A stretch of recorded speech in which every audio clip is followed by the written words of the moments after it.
Guess what Kentucky Governor Matt Bevin, this ball of sunshine here. Let me tell you what he said about teachers. So Matt Bevin, Kentucky governor, he said he thinks it's appalling how selfish Kentucky teachers are. So, give you the quote. Kentucky Governor Matt Bevin slammed teachers for being, quote, selfish and short-sighted for protesting policies in the pension reform bill. Quote, if they get what they wish, for they will not have a pension system for the younger people who are still working. And that to me is remarkably selfish and short-sighted, Bevin said on a Campbellsville radio program. Bevin's comments come as hope for the governor's pension plans dwindle. Senate President Robert Stivers told Courier-Journal that he didn't see a lot of hope for the bill. Just this week, hundreds of teachers and educators flocked to Frankfurt to protest the pension reform bill, particularly an unpopular provision, a reduction of the annual cost of living increase in benefits of retired teachers from 1.5% to 1.0%. Quote, it's about just straight up wanting more than your fair share, Bevin said. This is a group of people just throwing a temper tantrum, he said about the teachers. Brent McKim, the president of the Jefferson County's Teachers Association, said in a statement that he was, quote, shocked by Bevin's comments. The version of the bill sent to committee on Friday would make many changes intended to put Kentucky on a course of paying off retirement system liabilities of more than $43 billion. Bevin said that legislators needed to save people from their own, quote, misinformed opinions, and said they need to pass the pension bill, quote, whether the people want it or not. So what's really funny, when you hear these pension reforms, it's not pension reform. It's just trying to screw teachers. It's all about screwing the teachers. Christie did this in Jersey. Other Republican governors are doing it. But what's really amazing is when Matt Bevin talks about selfishness. Well, it's always interesting what these people find selfish when they are spending the money or giving away tax cuts to their donors, rich plutocrats, and corporations. Is that not selfish? Is that not selfish? So the teachers wanting better benefits, not wanting to have to pay more for their retirement that they've been paying into for how many years, they're considered selfish for basically not bending over, lying like dead dogs, while you take more of their money and then give that money to your donors, to rich people who don't need it, and corporations. And I love when he says, this needs to pass whether the people like it or not. No. So let me get this straight. We're very worried about Russia attacking our quote-unquote democracy. But we're not worried about a governor in a United States state basically saying, screw the people and what they want, the people who elected us and we represent. Let's pass things whether they like it or not. I mean, at least he's being open about authoritarianism and being a dictator. At least he's being open about not giving a crap. And I've been to Kentucky. It's definitely a Republican state, but there are progressive pockets. But basically, this guy's talking like a dictator. Let's see. Who does Matt Bevin take money from? Take a guess. It's never much of a secret. These bastions of humanity. We got top industries, lawyers and lobbyists, mining, healthcare, real estate, banking. I mean, you can't make it up.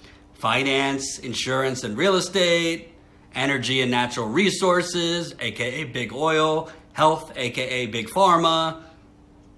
So he's not selfish. He's not selfish for basically being legally bribed by Wall Street, big oil, big pharma, and in return giving giant tax cuts to those same plutocrats and corporations. It's the teachers that are selfish.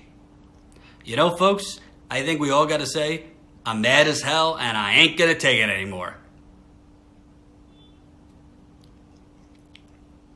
Because I'm mad as hell and I'm not taking it anymore. I'm not taking the purple screen anymore. I'm not taking any of it anymore. That's why I've launched my Patreon. That's why we're working to launch a new media company. That's why I've launched my website. And that's why I hope you guys will check them all out. Patreon.com/Jordan Sheridan Reports. My first podcast is up. Go check it out. I hope you're able to subscribe and support me. And thank you, Amanda, just pledged $3. Appreciate it. Now, Bevin's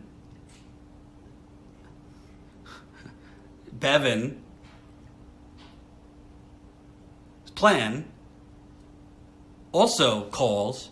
He says, I'm gonna throw 500,000 people off Medicaid if I don't get my pension plan in there. So not only does he not care what the Kentucky people said, he says, doesn't, you know, whether they like it or not, he wants to toss hundreds of thousands of people off Medicaid if his quote-unquote pension reform bill doesn't get passed. Governor Matt Bevin's new healthcare program is a god-awful acronym that really doesn't even begin to tell you what it is. Between 100,000 and 500,000 Kentuckians will lose their health insurance in the next year because of Bevin's new Medicaid program, which requires recipients to pay for Medicaid and for some of them to get jobs or work as volunteers. That will mean suffering, and that will mean death. If the program is instituted as Kentucky's heartless governor wants, it's estimated that 100,000 people will lose coverage under the plan. If any portion of the plan is found to violate the law and is struck down by a judge, Bevin has issued an executive order to wipe out Kentucky's Medicaid expansion enacted under his predecessor, Governor Steve Beshear. That would mean no health care coverage for nearly 500,000 of your neighbors. These are the people we have in office. We have a guy saying it doesn't matter what the people want. Pass my pension reform. So this is the Republican governor of Kentucky. Of course, Democratic governors all over the country are doing bad things too. I call them out just as much. But let's make no mistake. This is the oligarchy. This is the oligarchy that the corporate media covers up for. This is the oligarchy that the local corporate media, because as bad as CNN and MSNBC is, I got news for you. Every single state I've gone into, the local media in these places might as well be asleep at the switch. And they are corrupt. And they get their checks signed by the same multi-billion-dollar conglomerates that tell them, do not cover this, do not challenge the politicians, write a few sentences, move on to, you know, if it bleeds, it leads. Who's getting killed? And, you know, fluffy penguins spotted. It's disgusting.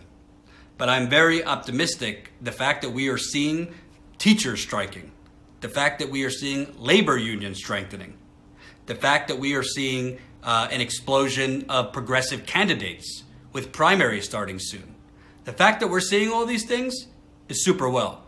And I'm also very, very happy that after 25 minutes of a purple screen, I still have 104 people with me. Thank you, guys. I appreciate it. I kind of think it's important to report on water contamination. I kind of think it's important to report on teachers striking and the momentum behind that. I think it's important to report on a potential, I mean, I don't even know what you would call John Bolton other than an authoritarian warmonger. It's awful.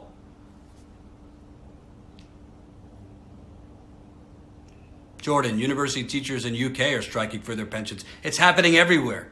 The oligarchy has been getting away with murder across the pond, in the UK, in the United States, and frankly, we're all fighting back now. Now let me make it clear. I don't want anyone fighting violently or physically, but it is time to fight back with your words, with your creativity, with your leverage, which is striking, and with your wallet,